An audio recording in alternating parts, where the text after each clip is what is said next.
নমস্কার, আমি ডাক্তার প্রকাশ মল্লিক। আমি ডাক্তারি করি সারাদিন, কিন্তু মনের গভীর গহনে আমার কবিতার জন্ম হয়। যদিও সে কবিতাগুলো কবিতা হয়েছে কিনা বলতে পারবো না, তবু আপনাদের সঙ্গে শেয়ার করছি। যদি আপনাদের ভালো লেগে থাকে জানাবেন।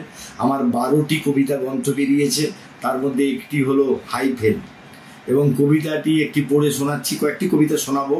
সেটা হচ্ছে যে প্রথম কবিতা সুখ।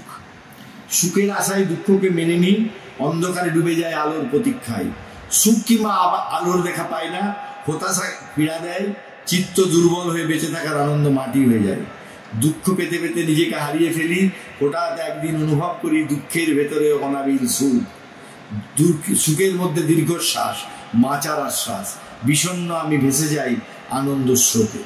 আর একটা কবিতা, যদিও সেটা আমার একটু স্লোগানের মতো হয়ে গেছে, তবুও আপনাদের সঙ্গে শেয়ার করছি। কবিতাটার নাম দেবতা। উনি ভদ্রলোক, উনি শিক্ষক, রাজনীতি করেন বলে স্কুলে না গিয়ে বেতন পান। ক্ষমতার ভয়ে ওনাকে সমীহ করে সবাই। টাকা নিয়ে অনেকেই চাকরি করে দিয়েছেন, নানাজনকে সুবিধা পাইয়ে দিয়ে নিজের সুবিধাজনক অবস্থায় হাসি মুখে আছেন। হাসি মুখে হাসি, ভাষায় মানবতা, মুখে মহাপুরুষের বাণী। তিনি ভদ্রলোক, তিনি মহাজন, তিনি তাতা, তিনি প্রদীপ তাতা, তিনি দেবতা। তিনি প্রতিদিন নতুন নতুন মহিলার সঙ্গে রাত কাটান। তিনি সৎ, তিনি এটাই সকলের অভিমত। তিনি বর্বর, একথা কেউ বলতে পারবে না। যদি কেউ বলে, তার ধরে মাথা থাকবে না। এই ভয়ে তাকে সকলেই করে নমস্কার।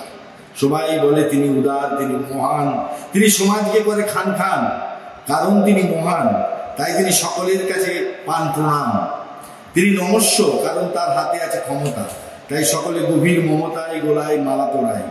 তার জয় জয়কার, তাকে দেখে মনের গভীরে অনেকের হয় হাহাকার, তবু তিনি মহান।